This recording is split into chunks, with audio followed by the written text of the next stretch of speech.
इस्लामी जमहूरियत में शमूलियत यकीनी हो जाने से मुल्क की तरक्की व तरोीज के लिए हम कोशां हैं और हमारी इन्हीं काविशों से मुल्क की सूरत हाल दिन ब दिन बदलती जा रही है। हाज़रीन, आप बखूबी वाकिफ है कि औरतों को घर की चार दीवारी में रखा जाता था, लेकिन आज ऐसा नहीं है। उन्हें भी अपने मुताबिक जिंदगी गुजारने का हक दिया गया, उन्हें भी समाज में अपनी राय पेश करने का हक दिया गया, जिसकी मिसाल मैं खुद यहाँ खड़ी हूँ और इजहार ख्याल कर रही हूँ। दश्त दश्त दरिया भी न छोड़े हमने, दश्त दश्त दरिया भी न छोड़े हमने, बहरे जुल्मात में दौड़ा दिए जोड़े हमने। पर कलावंत और आदो हिंदुस्तान की तरक्की में सबसे साबित हुआ है।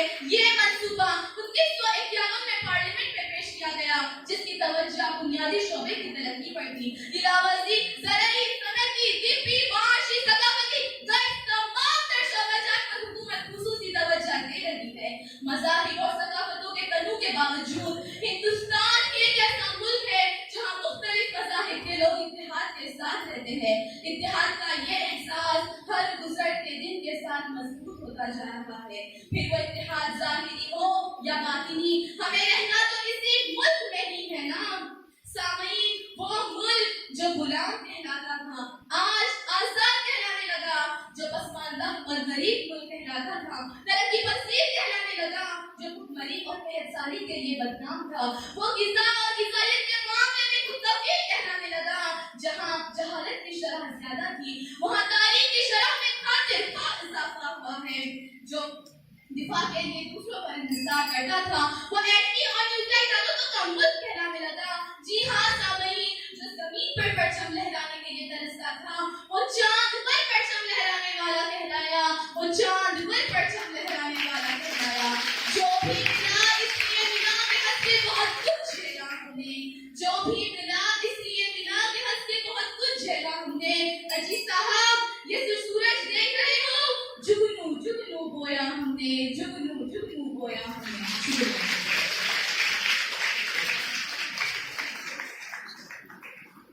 बहुत खूब। रोज़मीन इमरान।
पढ़ना बाकी है। बहुत खूब। समीरा रियाज। अस्सलाम वालेकुम रहमतुल्लाहि व बरकातुहू। मुअज़्ज़ज़ सामाईन, इस वक्त मैं आपके सामने एक निहायत ही अहम मौजू आज़ादी के 75 साल बाद हमने क्या पाया, इसी पर खुशाई के लिए खड़ी हुई हूँ। हम खून की किस्तें तो कई दे चुके हैं, लेकिन देखा कि वतन पर सदा क्यों नहीं होता। हमारा प्यारा मुल्क हिंदुस्तान 1947 से 2022 तक तवील सफर तय कर चुका है। 75 साल का हमारा ये सफर कर्ज मुतादिद नशीब व फराज का हामिल रहा है, लेकिन इस तवील सफर में हमें हिंदुस्तान ने बहुत कुछ दिया है। इस वक्त हम आजादी का 75वां उत्सव मना रहे हैं। जश्न आजादी का ये खुमार हमें मज़ीद हौसला अता कर रहे हैं। जिद्दत व नुसरत से लबरेज सरज़मीन अपनी नौयत का दुनिया की सब बड़ी जमहूरी निज़ाम का एक ऐसा अजीम शाखा है जहाँ से खुशहाली है, तरक्की है और अमन व अमान का एक खुशनुमा मंजर है, जहाँ पूरी कायनात की हुस्न व खूबी बड़ी इस तरीके से सजा दी गई है। तमाम मज़ाहिब के लोग आपसी इत्तेहाद व इत्तेफाक से रहने पर ही यकीन करते हैं। यही तनु ही भारत की पेशवा कुव्वत का एक ठोस सबूत है। हमारा प्यारा मुल्क हिंदुस्तान जिस तेजी से तरक्याती मराहिल तय कर रहा है, ये अपने आप में फकीरुल मिसाल है। सफेद कौम अंग्रेजों की चंगुल से आजादी के बाद मुल्क ने काफी तरक्याती मंसूबों को अंजाम दिए। मुल्क जहाँ एक तरफ अपने आजादी के पहले ही दिन से साइंस, टेक्नोलॉजी समेत दीगर जदीद असरी उलूम के इदारे के कयाम को अव्वलीन दर्जात में शामिल किया। वैसे हमारे कदीम में कभी हिंदुस्तान तालीम को नकार रहा होगा, लेकिन आजादी से पहले तालीम की सूरत निहायत बदतर थी। पढ़े लिखे कम नामखंडगी की तादाद करोड़ों में थी। एक रिपोर्ट के मुताबिक 85% से ज्यादा ऐसे लोगों की आबादी थी जो पढ़े लिखे नहीं थे, जबकि आज मुल्क में तालीम की शरह 73% से जायद है। मुल्क आजाद हुआ तो मुल्क के सबसे पहले वजीर तालीम मौलाना अबुल कलाम आजाद के लिए सबसे बड़ा चैलेंज यही था कि उनके सामने मुल्क की माली हालत को देखते हुए तालीमी इदारे खोलना, तालीम की शरह बनाना बड़ी तरजीह थी। लेकिन मौलाना ने सिर्फ इतना ही पर इक्तिफा नहीं किया, बल्कि उन्होंने तालीम के साथ आला मेरी तालीम के नस्ल को खौफ देगा और कलील अरसे तक नामखंडगी की शरह और सुरैया कर लेंगे और मजीद जद्दोजहद करते हुए अपनी सारी तवानाई इस सिमत में लगा दी। ये उनकी काविश और मेहनत के साथ ही उनकी दूरअंदेशी का समरा था।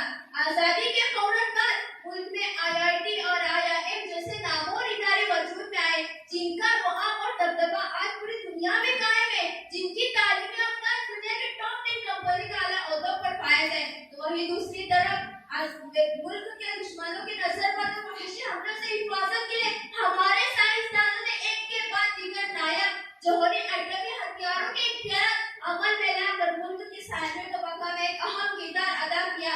तो वही आजादी से पहले बेरोजगार भूखमरी कसम परसी के आलम में जिरे अवाम के लिए बड़ी कंपनियों और फैक्ट्रियों की तनसीबात से बेरोजगारी शरह कम करके खुशहाल हिंदुस्तान की दस्तयाबी को यकीनी बनाने और मुल्क को खुद कफीली के शहरा पर लाने का ख्वाब जो हमारे घरों ने देखा तो पूरी तरह शर्मिंदा ताबीर हुए। ये सिलसिला दाहुस बरकरार है और बड़ी तेजी से मुल्क के तूल व अर्ज में तरक्कियात के झंडे गाड़ रहा है। बहुत अच्छे। लाइबा शाहबाज।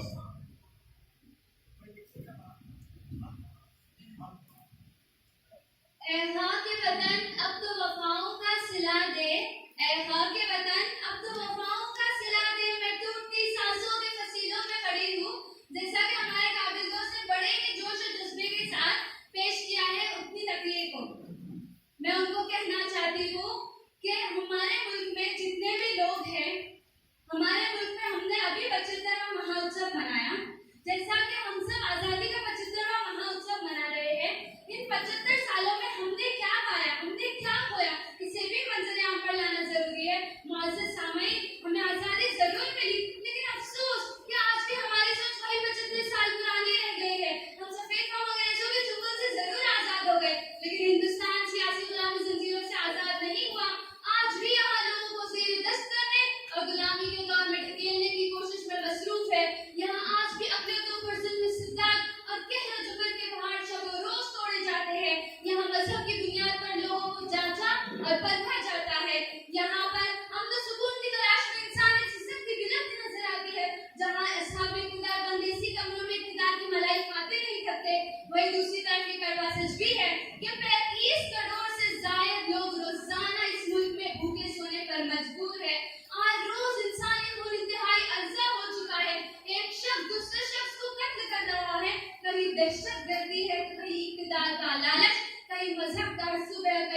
बरसी बगौर शायर मशरिक। फिरका बंदी है कहीं और कहीं जाते हैं, फिरका बंदी है कहीं और कहीं जाते हैं, इस जमाने में पनपने की यही बातें हैं। इस आजाद भारत में तो हमसे एक नदियाँ बहती है, बरसगीर के दो सबसे बड़े दरिया गंगा और जमुना भी इसी मुल्क में बहते हैं। लेकिन अफसोस कि हम आगे वसी निजाम रखने के बावजूद आए दिन साफ पीने के पानी की किल्लत के शिकार है। बुनियादी तौर पर हम इस वसी ज़राई मुल्क में एक मुनफरिद शनाख्त रखने के बावजूद आए दिन रोजमर्रा की चीजें, फल सब्जी वगैरह के बहरान और आसमान छू की महंगाई हमारे तरक्यात के ख्वाबों को बिखेर रही है। टेक्नोलॉजी से लेकर तालीमी इस तक के लिए हम दूसरों के मोहताज है, और हमारे यहाँ हमारा मुल्क सबसे ज्यादा कॉलेज और यूनिवर्सिटीज बनने वाला हमारा ये मुल्क दुनिया की टॉप 10 यूनिवर्सिटीज की फहरिस्त में कहीं नजर नहीं आता। सरमायाकारी से सनती पैदावार में हम खुद को फेल नहीं है, फिर भी हमारे इस मुल्क में गैर मुल्की सनतें फल फूल गई है। हमारा पड़ोसी देश चीन, जिससे हमारे ताल्लुकात तो बेहतर नहीं है, लेकिन उसका सनती हक हिंदुस्तान में आला मकाम रखता है। हमारे यहाँ से निकलने वाले बड़े बड़े डॉक्टर्स और इंजीनियर्स इसलिए भी बेरोजगार बैठे हैं क्योंकि हमारे पास हर वो वसाइल नहीं है जिनके बलबूते पे हम उन्हें बेहतर काम दिलाकर मुल्क की तामीर व तरक्की में इजाफा कर सके। और मरकजी इक़्तिदार में बैठे हुए लोग अवाम से किए गए वादों को खातिर में नहीं लाते। यही वजह है कि मुल्क में बदगुमानी और करप्शन मुल्क की यूएसपी बनती जा रही है।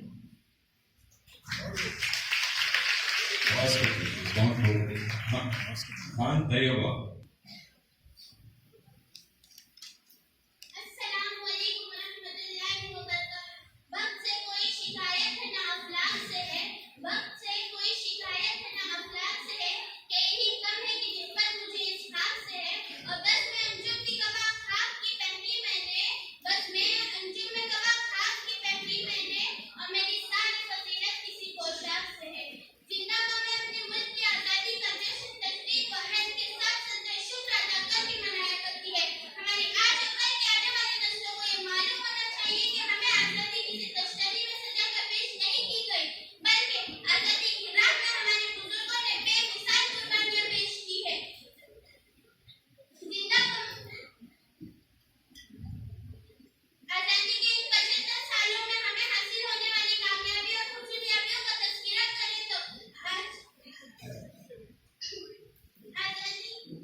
Thank you.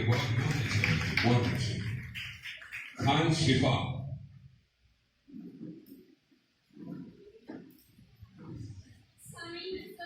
मेरे साथियों और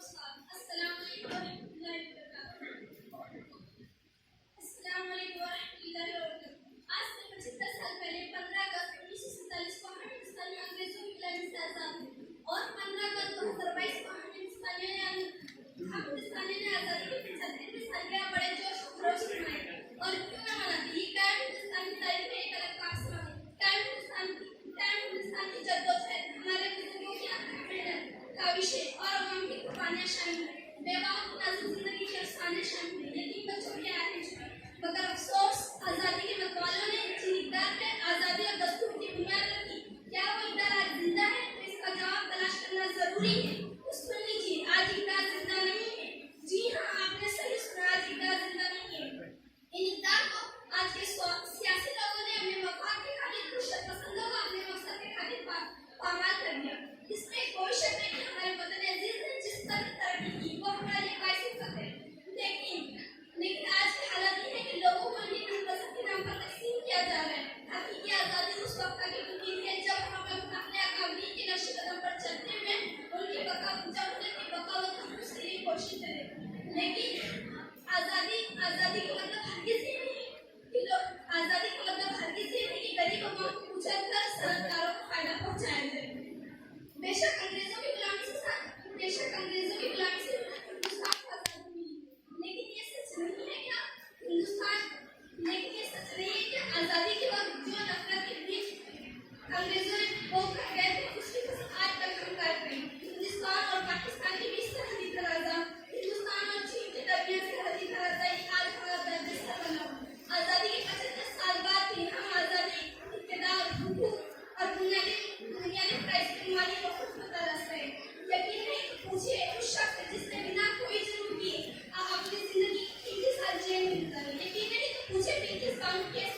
सालिया मोहम्मद को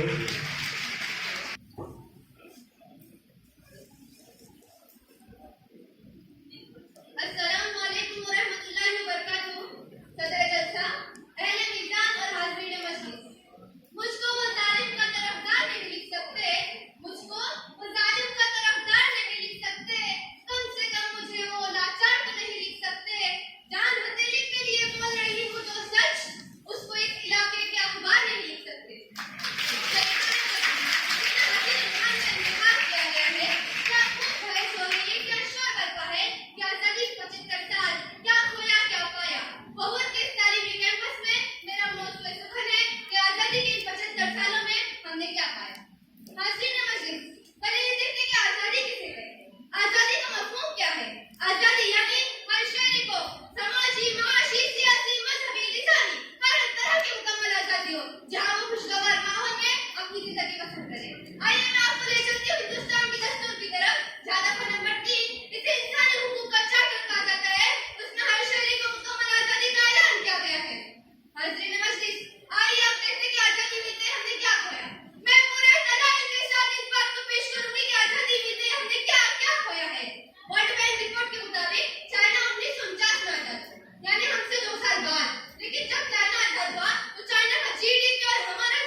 हिंदुस्तान बनता है।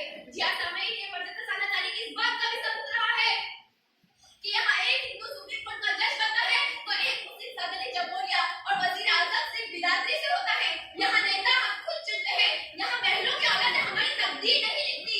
हम चीन के डायनामो चौक के छात्रों की तरफ लोहे के टैंकों के नीचे कुचले नहीं जाते। हम ताइवान के लोगों की तरफ फौजों के जूतों के नीचे रोते नहीं जाते।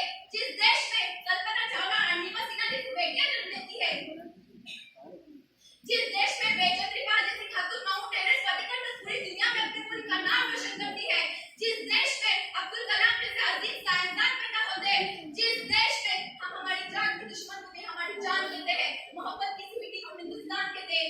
जिया सामयिक ने 75 साल तारीख हमें भगवान की दोहा कहती है।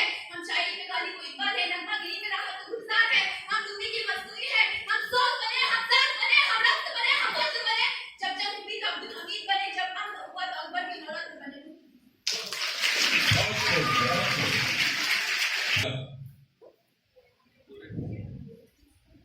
हालांकि ये बर्बाद कहानी नहीं लिखी, हालांकि ये बर्बाद कहानी नहीं लिखी, तारीख कभी फूल को पानी नहीं लिखती। मैं बोल रही हूँ इसलिए जिंदा हूँ, दुनिया किसी घूमने की कहानी नहीं लिखती।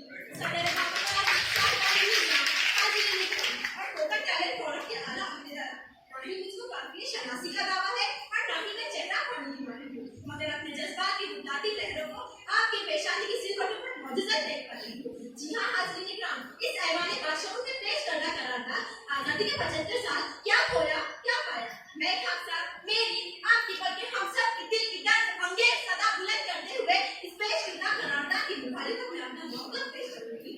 बकौल शायर थी जिसकी तमन्ना ये शहर वो तो नहीं, थी जिसकी तमन्ना ये शहर वो तो नहीं, शहीदों की कुर्बानियों का समर ये तो नहीं, मसले हुए जज्बे तो कहीं कुचले हुए जिस्म, बापू और आजाद के ख्वाबों का नगर ये तो नहीं। सामयिक आजादी की 75 साल तारीख को बुलबुले मुआगर इकबाल इल्तिजा रशीद गुलिस्तान की बर्बादी का अफसाना सुनाता है, जिसे उस नबी के फितरत से सारे जहां से अच्छा कर रखते हैं। हाज़रीन इकराम, 75 साल इब्रत खेज फसाना हमने खून के आंसू रुला रहा है। जी हाँ हाज़रीन, इस नए भारत में मौलाना आजाद के आफा की मोहब्बत के गुलशन के साथ सब पर्दे फिरका परस्ती की तेरे वतन नाले में डूब कर बिखर रहे हैं। मुअज़्ज़िज़ सामईन, मुझे कहने दीजिए वो हिंदुस्तान जो पूरी दुनिया में अपनी गंगा जमुनी तहजीब के लिए जाना जाता था, आज उसी हिंदुस्तान के गौतम बुद्ध के अहिंसा की कश्ती इलाका बाड़ियों के तूफानी सफेरों में हिचकोले खा रही है। जी हाँ हाज़रीन, इस जिगर खराश मंजर का नजारा सबसे पहले कहाँ से शुरू करें? आज सामने उस नीली की अजीम मकदर पर फातिहा ख्वानी से करे, या मुजफ्फरपुर की शौकत लाशों पर डाकिया से करे, या फिर भागलपुर के दिल दहला देने वाले बनारस से करे जहां आसमान खून बरसा रहा था, या फिर जमशेदपुर अलीगढ़ और बेंगलोर के यतीम बच्चों की कर्बनाक चीखों की बाढ़ से सुनते हुए करे, या फिर गुजरात के फसादात जिन्हें हिंदुस्तानी तारीख में सबसे भयानक फसादात का इम्तियाज हासिल है, जहां इंसानियत शर्मसार होती है और तो हत्या के बच्चियों की असमतों को भी तार तार किया जाता है। गुजरात जलता रहा, सिसकता रहा, अक़लियत को गाजर मूली की तरह काटा गया, मगर मिठाई का मुजाहरा करते हुए ये कहती पेश की गई कि हर अमल का रद्द-ए-अमल होता है। जी हाँ हाज़रीन, 75 साल तारीख ने हमें हिंदुस्तान में ये नकाश भी दिखाया है कि किस तरह लाशों के ढेरों पर सवार होकर खुद के आला से आला फुलवकार होने तक पहुंचा जा सकता है। मुअज़्ज़िज़ सामईन, हमने अमेरिका का दौरा कामयाबी से किया, वतन अजीज इन 75 सालों में एक ऐसे मुल्क को बना, मगर क्या इस बात से इनकार मुमकिन है कि जमहूरियत के सीने को छलनी किया जा रहा है? आज का स्केल इंडिया पब्लिक में माहिर हो गया है। इन 75 सालों में होना तो ये चाहिए था कि जमहूरियत की जड़ें मजबूत होती, सेकुलर कदरें कामयाबी की नई बुलंदियों को छूती, मगर अफसोस बल्कि दुख होता है कि अपनी बर्फबारी में अपनी हेड स्पीचेस के जरिए अक्सरियत फिरके के जहनों में वगैरह मुहब्बत और नफरत के बीच में। सामईन, तुम जियो हजारों साल, तुम जियो हजारों साल, तुम खाते जाओ माल, तुम खींचो सबके खाल, तुम दौड़ तो सारे काल, फिर चलो खूब जाओ फिर बनाओ माल, कानून तुम्हारी ढाल, तुम जियो हजारों साल। बहुत खूब देखा। जनाब सदर मुअज़्ज़िज़ मेहमानान इकराम, अहले मीज़ान, जुमला असातिज़ा इकराम और मेरे प्यारे साथियों, अस्सलामु अलैकुम व रहमतुल्लाहि व बरकातुहू। आज के इस शानदार डिबेट के मुकाबले में जिसका मौजू है आजादी के 75 साल हमने क्या खोया और क्या पाया, मैं आपके सामने इस मौजू के मुवाफ़िक़त में लफ्ज़ कुशाई करने जा रही हूँ। मैं जब चलूं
सामाइन किराम, तालीमी मैदान में भी जबरदस्त इनकलाब आया। ज़माने कदीम में हिंदुस्तान का भी तालीम का गहवारा रहा होगा, लेकिन आजादी के वक्त यहाँ की सूरत हाल अच्छी नहीं थी। एक रिपोर्ट के मुताबिक तो यहाँ 50% ऐसे लोगों की आबादी थी जो अनपढ़ थे और आज तालीम की शरह 75% से जायद है। हालांकि मुल्क जब आजाद हुआ तो यहाँ के पहले वज़ीर तालीम मौलाना अबुल कलाम आजाद थे। सबसे बड़ा चैलेंज यही था, उन्होंने न्याय तालीम को बुलंद किया। मौलाना अबुल कलाम आजाद की कोशिशों के बाद मुल्क को IIT और IIM जैसे इदारे मिले, जिनकी डाक आज भी पूरी दुनिया में कायम है। मुल्क का पहला हिंदी IIT मगरबी बंगाल के खड़गपुर में सन 1991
इज्जतदार मेहमान और हाज़िर इकराम, अस्सलाम वालेकुम। हाज़िर मजलिस, आज़ादी के 75 सालों में हमने क्या पाया? मैं कहूँगी कि हमने क्या नहीं पाया, बहुत कुछ हासिल किया। ये जो खुशहाली है, ये जो चौड़ी चौड़ी शाराएं हैं, ये जो ऊंची ऊंची इमारतें हैं, डोमेस्टिक फ्लाइट्स, इंटरनेशनल फ्लाइट्स की सहूलत, ऑनलाइन बैंकिंग, ऑनलाइन शॉपिंग, ये तमाम चीज़ें हमने इन 75 सालों में ही पाया। हमने एक वसीअ और एक बेहतरीन दस्तूर पाया है जो तमाम भारतीयों को जात पात की तफरीक न करते हुए मसावी करार देता है। अगर मईशत की बात करें तो हिंदुस्तान दुनिया की 5वीं सबसे बड़ी मईशत है। डॉक्टर मनमोहन सिंह ने 1991 में नई मार्शल पॉलिसी कायम की जिसे LPG कहा जाता है, लिबरलाइजेशन, प्राइवेटाइजेशन एंड ग्लोबलाइजेशन। हमने एटम बम बना लिए और आज बहुत बड़ी फौजी ताकत हमारे पास मौजूद है। बड़े तो क्या छोटे छोटे शहरों में भी आपको आसानी से फ्लाईओवर देखने को मिल जाते हैं। तालीम की बात करें तो तालीम के मैदान में हमने इतनी तरक्की की है कि हर किस्म का फैकल्टी हमारे यहाँ मौजूद है। मुफ्त और लाजमी तालीम की हिमायत की गई। पहली से आखिरी जमात के तलबा के लिए मिड डे मील का इंतजाम किया गया। इन्हें मुफ्त में किताबें, काफिया, यूनिफॉर्म की सहूलत मुहैया की जा रही है। शरई तालीम में अच्छा खासा इजाफा हुआ है। मेडिकल से लेकर इंजीनियरिंग और होटल मैनेजमेंट हमारा पूरा इम्तियाज है। आज छोटे से लेकर बड़े के हाथ में स्मार्टफोन दिखाई देते हैं। घरों में LED TV, washing machine, AC, यहाँ तक कि झाड़ू देने के लिए वैक्यूम क्लीनर का इस्तेमाल किया जाता है। आज दुनिया के हर मुल्क में एजेंसीज में बड़े ओहदों पर हिंदुस्तानी फाइल्स है। ये हमारी कामयाबी नहीं तो और क्या है? दुनिया की हर बड़ी कंपनी हमारे यहाँ अपना यूनिट खोलना चाहती है। ज़राए नक़्ल के मैदान में हमने बहुत ही तरक्की की है। शहरों और गाँव को जोड़ने के लिए 4 लेन्स बनाए। पहाड़ों का सीना चीरकर हमने ग्लोबल रेलवे बनाई। गरीबी का खात्मा करने के लिए निजी इलाकों में तरक्की पर जोर दिया गया। किसानों को कोऑपरेटिव सोसाइटी के जरिए कर्ज की सहूलत मुहैया की जा रही है। गरीबों को मकान बनाने की सहूलत दी जा रही है। आज बॉलीवुड का डंका सारी दुनिया में बचा है। इंग्लैंड की सरकार शाहरुख खान को सनद बहाल करती है। ये हमारी कामयाबी नहीं तो क्या है? अगर तफसील जानने निकलेंगे ना तो घंटों निकल जाएंगे। एक शेर से मैं अपनी बात को खत्म करती हूँ। जब अपना काफिला अज़्म यकी से निकलेगा, जब अपना काफिला अज़्म यकी से निकलेगा, रास्ता वही से निकलेगा जहाँ से चाहो। जज साहिबान, मोअज़्ज़ज़ असातिज़ा किराम और मेरे अजीज साथियों, अस्सलाम वालेकुम वरहमतुल्लाहि व बरकातुहू। शाही का जहां आज भी कर्दस का जहां है, शाही का जहां आज भी कर्दस का जहां है, मिलती हुई मुल्ला से मुजाहिद की अज़ा है। माना किसी तारों से भी आगे है जहां और, माना किसी तारों से भी आगे है जहां और, शाही में मगर ताकत बर्बाद कहां है। सामईन किराम, आज मुझे जिस मौजू पर लफ्ज़शाही करने का मौका इनायत किया गया है वो दरअसल मुझसे एक बहुत बड़ा सवाल किया गया है कि आज़ादी के 75 सालों में हमने क्या खोया। आज़ादी के पहले औकात हमें ये वतन बहुत कुछ खो चुके हैं। मज़ीद खोने के लिए हमारे पास कुछ भी नहीं है सिवाय इसके कि आज भी मुल्क के आवाम मुखलिसी और कसम कुर्सी की जिंदगी जी रहे हैं। और कौड़ी के भाव में आए दिन इज्जत लेना और सब तहम्मुल से आज़ाद नीलाम हो रहा है। हमने सफेद खाक अंग्रेजों से अपने वतन की जमीन का हर एक टुकड़ा का आज़ाद करा लिया, लेकिन आज़ादी के 75 सालों बाद भी हमारे हुक्मरान मुल्क को मजहब इख्तिलाफ और महरूमी से आज़ादी नहीं दिला सके। मेरे नज़दीक मुल्क की तरक्की और उसके आला कानून का कमाल होंगे जब अवामी सहूलियत और उसके रहन-सहन का हुकूमत संजीदा होगी। लेकिन जब मुल्क का आवाम की तरक्की भर जाती है तब हमें इक़्तिदार और शहरकार की तरफ से ढेर सारे वादे तो किए जाते हैं, लेकिन गुजरते वक्त के साथ उन सारे वादों को सरमाने हटा दिया जाता है और फिर उस वक्त तक नहीं किया जाता जब तक अगला काम पसीना ना हो जाए। आज हम आज़ादी का 75वां भी बहुत सो मना रहे हैं, लेकिन हमारा मुल्क तरक्कियात के एतबार से इतने पीछे है कि हमारे हुक्मरानों को मुल्क चलाने के लिए दूसरे ममालिक से कर्ज लेना पड़ रहा है और तो और उनकी शराइत का भी इख्तिलाफ करना पड़ रहा है। आज सेकुलरिज्म के नाम पर सेकुलरिज्म की धज्जियां उड़ाई जा रही है, जीएसटी के नाम पर आवाम को लूटा जा रहा है। लाकानूनियत और मुआशरे की जड़ों में तेजाब की तरह फैली हुई करप्शन अपने आप में हुदूद से भी तजावुज़ कर चुकी है। मामूली से मामूली और जायज़ काम के लिए दान दरकार है। हुक्मरान आज भी आप हैं। नौजवानों में बेरोजगारी की शरह रोज बरोज बढ़ती जा रही है।